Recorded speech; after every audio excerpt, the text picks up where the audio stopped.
এই যে স্ক্রিনে বড় বইটা দেখা যাচ্ছে, এটা কোনো সাধারণ বই নয়। এটা হলো গডেস গিগাস। 13th সেঞ্চুরিতে কোনো এক শয়তান নাকি 160 গাধা এবং বাছুরের চামড়ার ওপর এই বইটি লিখেছিলেন।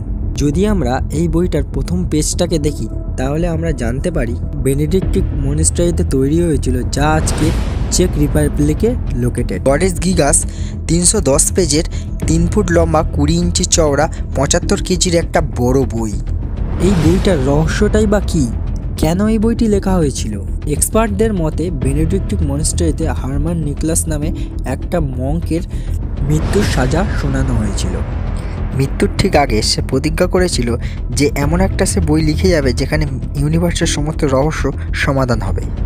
গল্প অনুযায়ী সেই দিন রাতে সে ডেভিল লুসিফারকে আহ্বান জানায় এবং ডেভিল লুসিফার তার এই বইটি লিখতে সাহায্য করেছিল।